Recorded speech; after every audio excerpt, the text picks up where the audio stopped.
Ihahatid lang daw sana nitong si Pablo galing sa inuman ang best friend ng girlfriend niyang si Erica. Pero ang sana'y pagmamagandang loob ay sinamantala ni Pablo.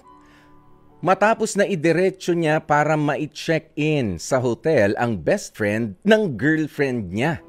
Kaya si Pablo sising-sisi sa matinding kasalanang nagawa niya sa kanyang girlfriend na si Erica.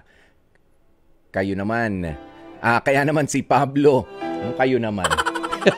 Kaya naman si Pablo takot na takot sakaling iwanan siya ni Erica, oras na malaman nga yung ginawa niyang kataksilan, kapiling, ang best friend pa mismo nitong si Erica. Kaya naman Pablo, magandang tanghali sa'yo. Magandang tanghali, Kuya Poy. Kailan ba nangyari itong pagmamagandang loob mo? Yung May 8 po, Kuya Poy. May 8. May 8 lang. Okay, sandali. Dito sa inuman na pinanggalingan ninyo, sino-sino ba ang magkakasama? Yung best friend po niya sa GF ko din po. Kayong tatlo lang o silang dalawa lang magkasama sa inuman and then... Bali, may kasama din po akong tropa. Nagsiuwian na po kaagad din kasi. Kasi mga lasing na. Naiwan lang po kami. Ayan, pero ito naman na maitanong ko sa'yo, no? Ayan ba, ako... Kasi, ano yung pinanghatid mo ba? Motorsiklo o sasakyan? Sasakyan po. Ayan, delikado ang magmaneho kapag ka ikaw ay nakainom. Kumusta ba ang pagiging lasing mo noon? Kasi hindi mo naman pwedeng sabihin na ikaw ay sober na sober dahil nga ganyan. Pero ito na nga muna ang tanong ko.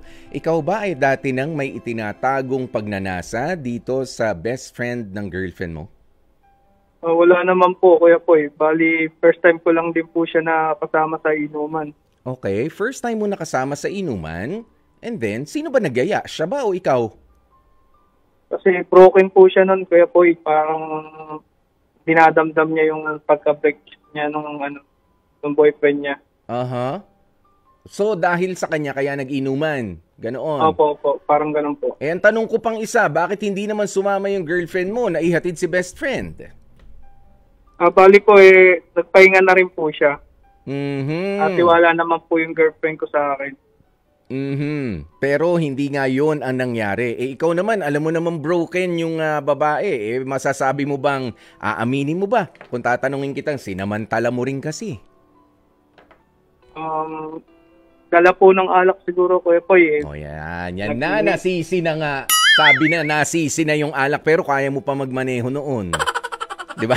Opo, Kuya Poy, kaya ko pa. Kayang-kaya. Ibig sabihin, hindi pa ganun kalasing. Hindi pa. Pero, eto nga, kaya ko tinatanong, baka dati ka nang merong itinatago Kasi kahit may ala, kahit wala, hindi ka naman basta hihirit ng ganun. Pumalag ba, tumanggi ba itong best friend ni girlfriend sa yaya mong yun? Hindi naman po. Kasi bigla na rin po akong hinalikan. Uy. Ang sagot niya ay halik. Kumbaga, pwede ba tayong mag-check-in? Opo, kaya napaisip ako mag-check-in. Kaya po Sandali. Ito bang best friend ng girlfriend mo? Matagal na? O tinatawag-tawag niya lang na best friend pero nito lang naman niya nakilala? Kasi ganyan tayo ngayon no? Kung sino yung ka-close. Yung sa iba, kung napapansin mo rin, Pablo, kung napapansin mo, BFF yung tawag, parang... Last year lang naman sila naging magkaibigan. Anong klaseng best friend ba to? Mula pagkabata? Mula nung high school? Elementary? Ano? Mula po nung high school. Kaklase niya po yun. Nako, kaklase pa Nakuwento po ng girlfriend. Pero ayan na. At nangyari na nga ang hindi dapat mangyari. Opo, Kuya Poy. Kailan mo na-realize yan? Nung natapos na yung ginawa ninyo? Right after nun? O pagka-check out nyo pa lang? O parang ilang araw pa? Bali, nung pagka-checkout po, Kuya Poy, parang biglang napaisip ako na mali pala yung ginawa ko. Yan yung sinasabi natin na mag-iisip muna bago kikilos. 'Di ba? Hindi yung kikilos muna bago mag-isip. dahil hindi talaga magiging maganda yan. Pero hindi ka man lang ba nagdalawang isip kahit na nandun na kayo sa kwarto, wala na, dala na ng init ng katawan. O, Kuya Poy, saka may tinatawag po siyang pangalan eh. Kahawig ko po siguro yung ex niya. Kaya parang nag-init po sa akin siguro, Kuya Poy. Lasing din eh. Oh, broken. So, hindi lang pala broken-hearted. Broken legs din siya, no?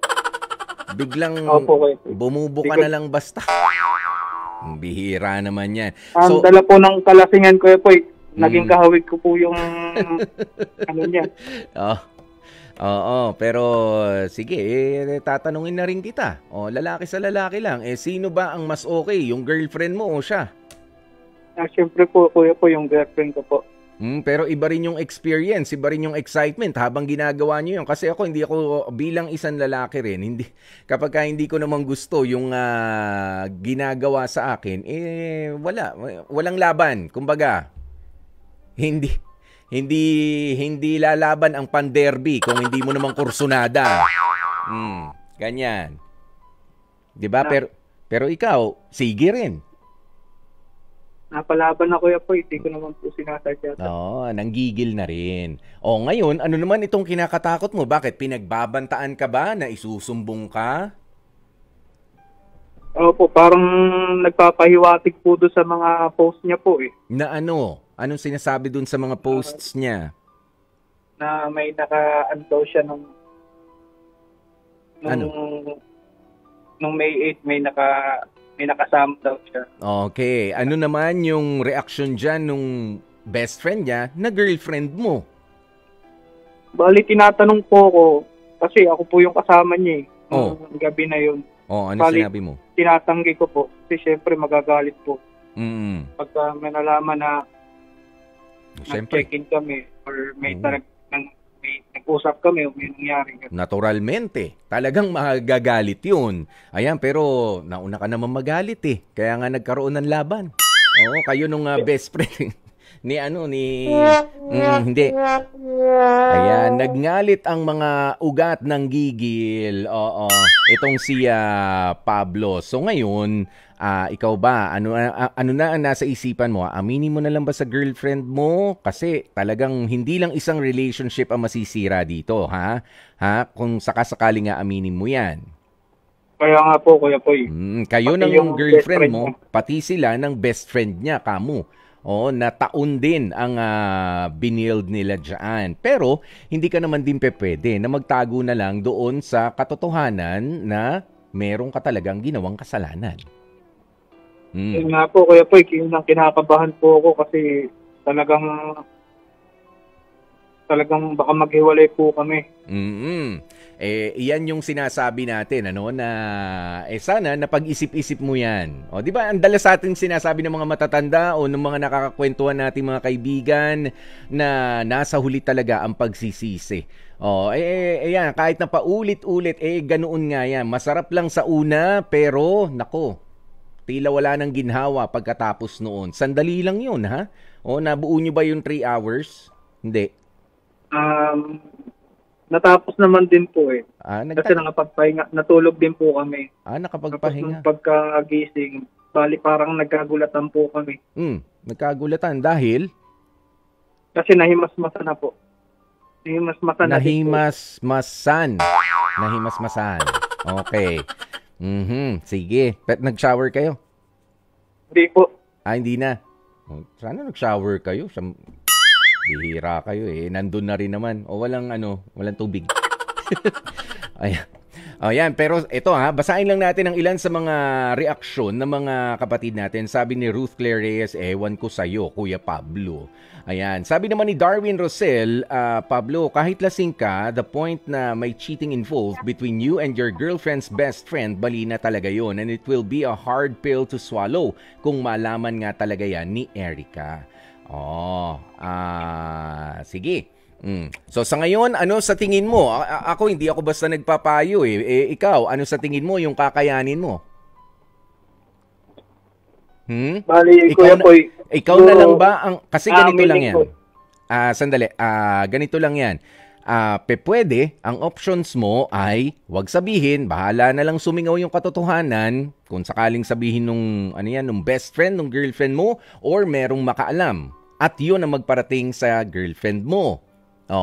Pero pwede rin naman na ikaw nang umamin sa girlfriend mo bago pa niya malaman sa iba. Yun lang ang pagpipilian mo, wala nang iba. Bali, mas masakit siguro ko ito kung sa iba niya pa malalaman. Siguro mas mabuti sa kahit mahirap, masakit sa akin namang galing.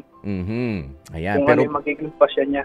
yes, yan, nandiyan na tayo ha. Katapangan yan. Okay, kapag ka tayo, mga kapatid, ay may ginawang kalokohan, kailangan meron din tayong katapangan.